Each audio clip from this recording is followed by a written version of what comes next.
If you're type A like me and super into organization and productivity, first of all, subscribe to this channel because that's what we talk about here. But secondly, you probably love and thrive on a good to-do list.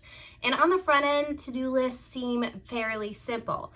But if you don't finish everything on your list, or maybe you're looking at your list and you're super overwhelmed by what's on there, that's when we need to take a closer look to make sure that our to-do lists are serving us rather than the other way around. Hi, I'm Kalyn, and in today's video, we are going to talk about the top 5 mistakes that you might be making with your to-do list that could be making your tasks a lot harder to complete so that we can go from to do to done. Starting with mistake number 1, which is writing down projects instead of small individual tasks. So projects in its most basic definition are made up of a bunch of different tasks that help complete the project, whereas tasks are one and done tasks that you can usually complete in one sitting. When your to-do list contains projects instead of tasks, like say decluttering your bedroom, then it just becomes really overwhelming to tackle because decluttering your bedroom, there's a lot of steps involved in that. You've got to go through your closet, your dressers, your nightstand, maybe under the bed, who knows what's under there. All of these locations are individual tasks that make up the project of decluttering the bedroom. If you treat that project like a task, you're not going to want to tackle it because it's so big, and then it's just going to languish on your to-do list. You're going to procrastinate, push it off to the next day and the next day and next week and next month. And before you know it, a year's gone by and you still haven't decluttered your bedroom. So as you make your to-do list, think through whether that task is an actual task or if it's a project. And if it's a project, break it down, choose 1 to 2 tasks that you could complete that day in one sitting or an hour or 2 hours. Or there's another trick you can do, and that is to establish a time limit to the task. Let's say you're working on a family photo book, and that is a huge project that is going to take a lot of sit-down sessions to complete. So what you could write on your task list is spend 20 to 30 minutes, whatever it is that you decide, working on the family photo book. It breaks it down into a task that has a designated start and finish line, and also makes the project much more doable. Moving on to mistake number 2, and that's not adding an action verb to the beginning of your task. We're gonna go back, I don't know how many years it is for you, back to English class, and remember that verbs equal action. So if there's no action to take, then it's not clear what we're supposed to do with that task. And maybe that sounds a little silly because you know generally in the back of your mind what a task means when you write it down. But it's a very subtle shift, and your brain will work a little bit faster if it can just see and acknowledge that there is a specific action verb in front of your task. It knows what it needs to do instead of figuring out what it needs to do. As an example, let's take a look at this list on the screen. We've got supplements, energy bites, Instagram, babysitter, and planned vacation. You probably have a general idea of what to do with those tasks, but let's just, for the sake of the action verb, add it to the beginning of the task. You can see the subtle shift that it makes. So we could order supplements, make energy bites, brainstorm Instagram post ideas because we didn't know exactly what we were doing with Instagram. We just wrote down Instagram, call babysitter, and then plan vacation. That's an interesting one because you have a verb, but you don't have a specific action verb. Planning a vacation is 2 things. 1, it's a huge project. It's going to take a lot of steps to plan the vacation. You've got lodging, airfare, activities, etc. And then the other thing is it's not very specific. Planning can mean so many things. So let's break that down and use a very specific verb and say, let's research and book lodging. Now all of a sudden, this list of tasks is a lot easier to tackle because your brain knows that it's very actionable. This next mistake is kind of a big one, and I'm so guilty at doing this, but it's adding too much to your to-do list than you have time or bandwidth for. I don't know why, but I always think my capacity is higher than I can actually achieve. So I'm always putting more on my to-do list than possible. But what this does is it sets yourself up for failure. And you're not a failure, let me get that clear, if you don't complete your to-do list. But it's just sort of ingrained in us that's what we think we are because we told ourselves that we were going to get this done and then we didn't. And so that's why we have that feeling. I have 3 tricks to help you with this one. Number 1 is obvious. Don't add as much to your list as you think you should. Whatever your magic number is, whether it's 3, 5, 7, or 10, honestly, I'm astonished when people put 10 things on their to-do list and they get them done. And there are people like that, but that is not me. I'm more of around the 5 range. So if I can stick to that, then I'm setting myself up for success rather than failure. You know that phrase, under promise and over deliver? You want to apply that approach to your to-do list. So you want to underestimate the tasks that you think you can complete. And then when you get them done, you can add more. So you're kind of over delivering because you've under promised yourself what you can do. And maybe that sounds a little strange, but again, we're doing mind Jedi tricks here and tricking our brain into thinking, oh, I can handle this. I can handle 3 tasks. I can handle 5 tasks. You get it all done, and then bonus, you're ready for more. This almost always happens to me. The second trick is to look at your tasks in terms of how much energy it takes to do that task. I keep my master task list in Notion, and one of the things I really like about that is I can assign a energy property to the specific task. So anywhere from 1 being super low energy level to 3, which is a high energy level task, like filming a video, writing a YouTube script, writing a blog post, that kind of stuff that really engages my brain.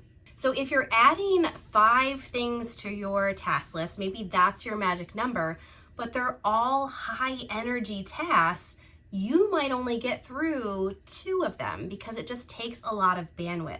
So it's not necessarily what you have time to do, but also what you have the capacity and energy to do. So I find that those 2 tricks working hand in hand is going to make sure that you add the appropriate amount of tasks to your to-do list that is super achievable. And then my third trick is to time block your tasks. This is adding your tasks to a digital calendar like Google Calendar and literally blocking out time for that task on your list.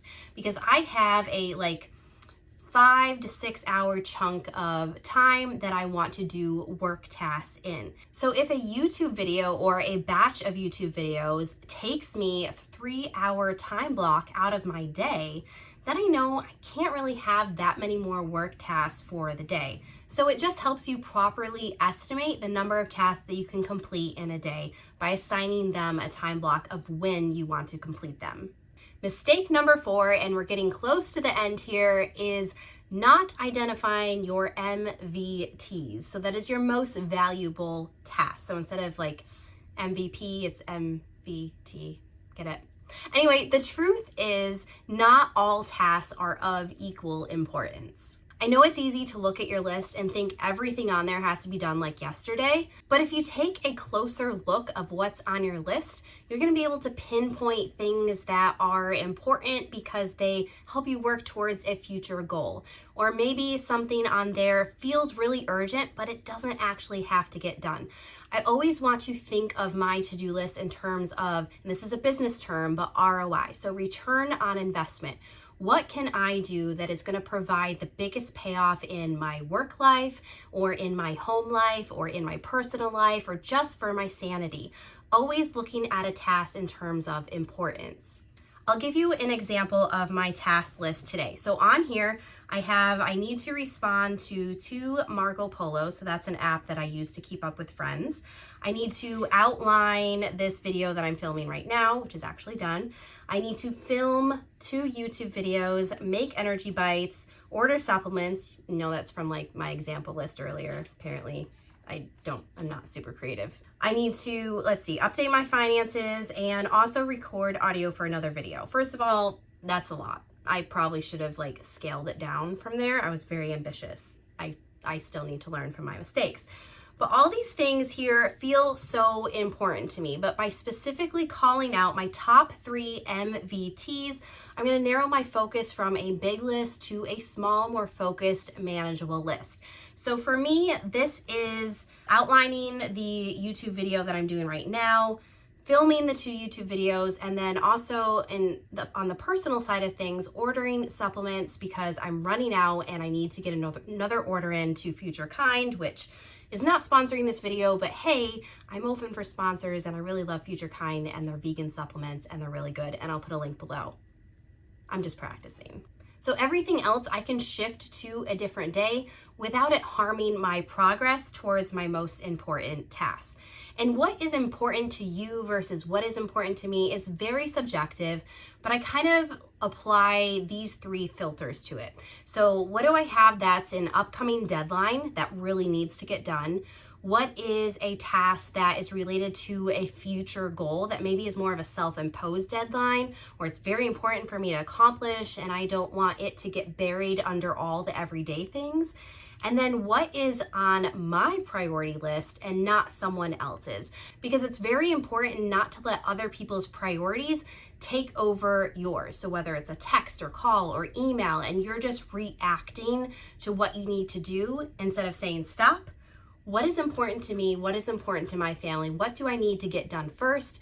And what can I do later if there's time? Our last mistake number 5, is keeping your to-do lists in multiple places. So in the age where we have so many shiny new productivity tools and digital apps, and then we also have still the paper planner crowd where we love that. We have sticky notes, or we just use the notes app on our phone. To-do lists can just end up everywhere.